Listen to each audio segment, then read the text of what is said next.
get familiar. So if you don't know by now, then you should probably get familiar.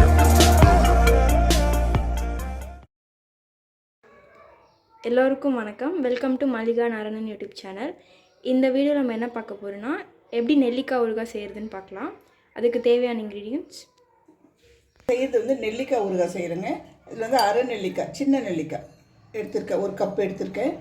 மிளகுத்தூள், உப்புத்தூள், கடுகு, பூண்டு, இது வந்து சீரகமும் வெந்தயமும் வறுத்துட்டு தூள் பண்ணி வச்சுருக்கேன். தேவைக்கேற்ப பண்ணிக்கோங்க.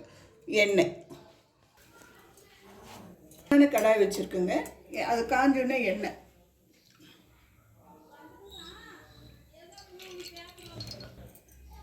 ஒரு 50 மில்லி எண்ணெய் காஞ்சிருக்குங்க. கடுகு,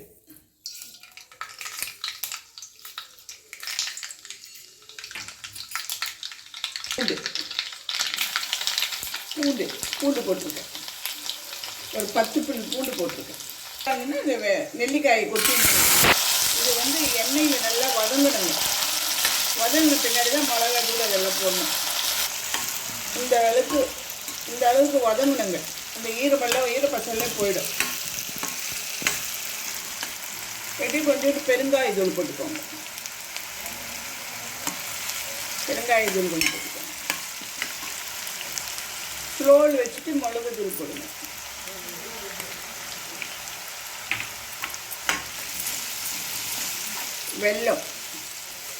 வெல்லம் தாங்க மெயின். வேணும்னா போட்டுக்கோங்க, வேண்டாம்னா விட்டுருங்க. எலுமிச்சை பழம் சாதம் வேணும்னா போட்டுக்கோங்க, இல்லைன்னா விட்டுருங்க.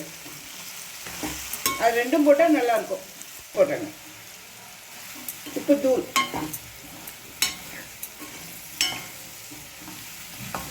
ஸ்லோவில் வச்சு பண்ணுங்க. கடைசியாக வந்து இந்த சீரகம் வெந்தய தூள் கடைசியாக போடணும். கொஞ்ச நேரம் வதங்கிட்டு கேஸ் ஆஃப் பண்ணிவிட்டு, இந்த கேஸ் ஆஃப் பண்ணிட்டு சீரகமும் வெந்தயம் தூள் பண்ணி வச்சுருக்கேங்க, அது போட்டுக்கோங்க. தேவைக்கேற்ப போட்டுக்கோங்க. ஜாஸ்தி தேவையில்லைங்க. அவ்வளோதாங்க, நெல்லிக்காய் ஊறுகாய் ரெடி. அதெல்லாம் வெள்ளமெல்லாம் கரைஞ்சிருச்சுங்க. எலுமிச்சி பழம் இருந்தாலும் புளிஞ்சிக்கோங்க. எலுமிச்சி பழம் புளிஞ்சால் நல்லாயிருக்கும். அவ்வளோதான், நம்மளுடைய நெல்லிக்காய் ஊறுகாய் ரெடி ஆகிடுச்சு. இந்த வீடியோ உங்களுக்கு பிடிச்சிருச்சுன்னா லைக் பண்ணுங்கள், ஷேர் பண்ணுங்கள், கமெண்ட் பண்ணுங்கள். மறக்காமல் மல்லிகா நாராயணன் யூடியூப் சேனலுக்கு சப்ஸ்கிரைப் பண்ணுங்கள்.